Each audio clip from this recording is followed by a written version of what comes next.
annonce qui a provoqué une polémique sur la toile.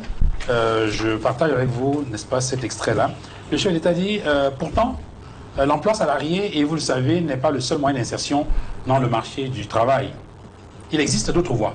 Je vous exhorte, une fois de plus, à saisir les opportunités qu'offrent les domaines tels que l'agriculture ou l'élevage.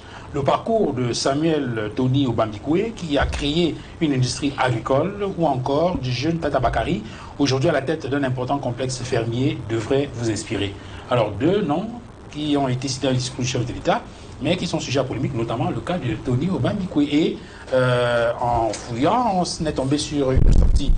C'est une correspondance du préfet de l'Océan, Noubelo, s'adressant au gouverneur de la région du Sud. Et dans cette correspondance-là, qui date du 17 décembre 2024, adressée au ministre de l'Agriculture. Ah, il y a deux correspondances. Il y a une qui est adressée au gouverneur de la région du Sud.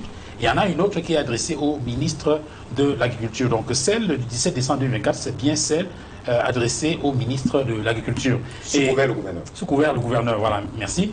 Et il y a dans cette phrase-là qui a fait le tour de la toile, le centre d'incubation de la filière banane-plantain du Cameroun, créé par M. Samuel Tony Obambikwe à Bébé, dans l'arrondissement de Lokoundé, semble être une organisation taillée sur mesure pour aboutir à des desseins malsains.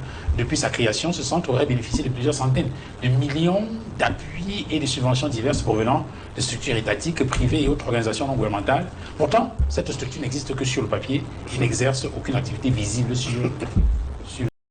C'est peut-être cela qui conduit la conseillère régionale du Sud à dire que c'est de la fémania.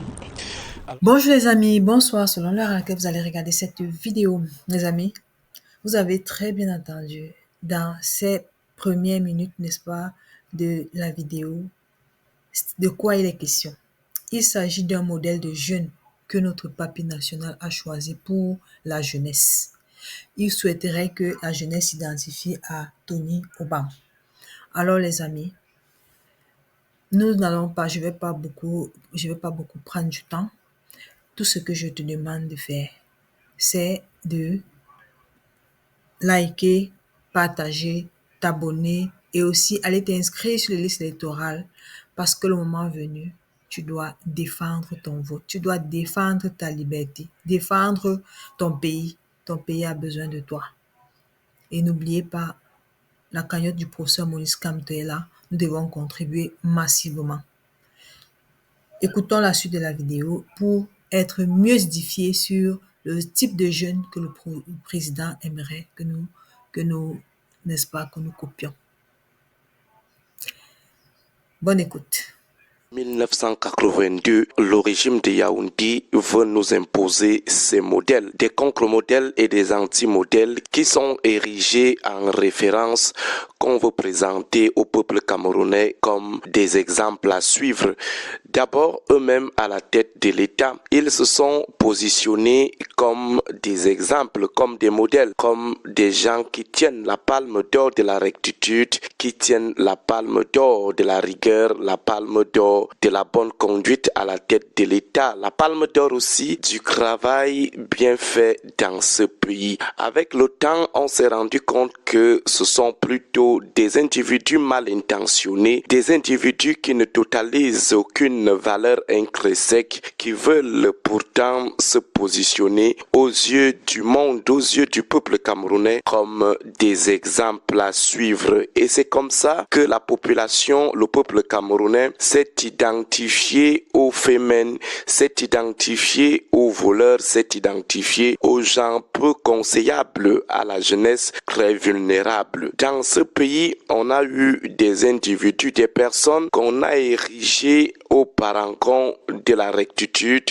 au parangon du bon exemple. Pourtant, au fond, ils étaient plus sales que le sous-sol du Congo. Aujourd'hui, nous avons une jeunesse qu'on veut présenter au peuple comme le modèle. Une jeunesse qui se situe aux antipodes du bon exemple. Une jeunesse jeunesse qui entraîne la jeunesse dans la ruine. Si ce ne sont pas des influenceuses ou des influenceurs qui sont présentés comme des modèles, ce sont leurs poulains moulés dans les circuits de la corruption, les circuits des pratiques sexuelles contre nature, les circuits de l'ésotérisme béant. Voilà le Cameroun que le président Paul Biya a décidé d'offrir à la nation. Dans les OJRDPC, allez savoir qui occupe les postes de responsabilité dans ces différents organes du RDPC. Ce ne sont pas toujours des jeunes potables, ce ne sont pas toujours des jeunes conseillables, ce sont des jeunes qui sont généralement prêts à entraîner d'autres dans la déroute.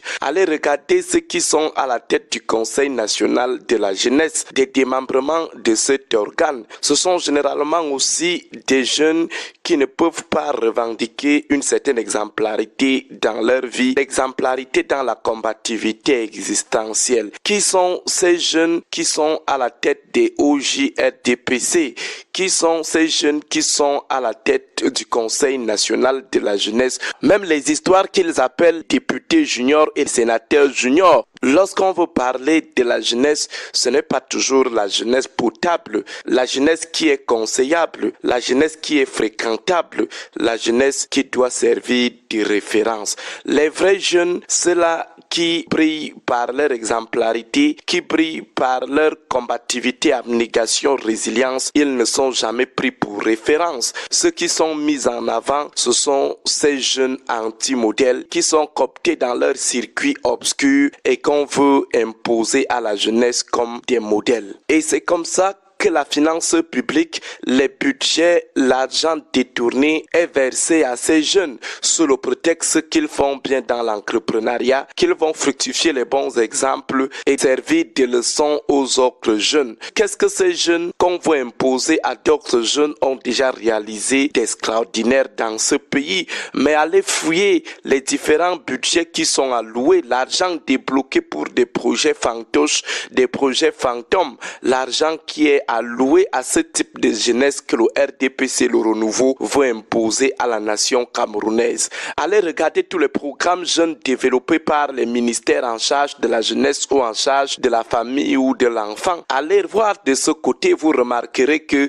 ce ne sont que leur jeunesse, leur part de jeunesse qui ne totalise aucun acquis, aucun actif. C'est cette jeunesse qui récolte tous les budgets mis à la disposition des potentiels promoteurs de ces programmes.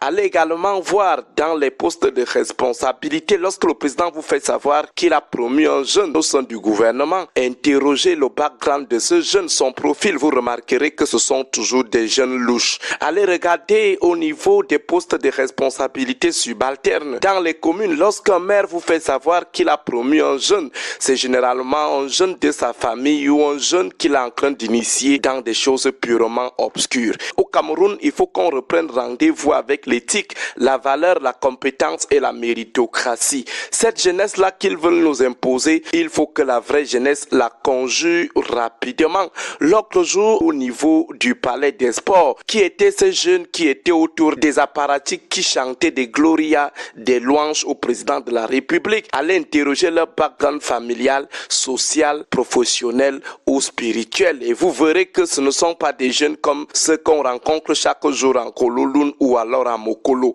Il faut qu'on arrête de présenter à notre jeunesse des contre-modèles, des anti-valeurs. Il faut qu'on arrête de promouvoir n'importe qui, n'importe quoi dans ce pays. Si nous sommes dans cette gadoue, c'est parce qu'on a décidé de construire tout un noir autour de cette jeunesse qui mérite, autour des valeurs qui méritent, autour des icônes qui devraient normalement inspirer. On cherche plutôt à mettre en avant des individus qui vont conduire notre jeunesse dans l'abîme. Bonne journée à vous tous.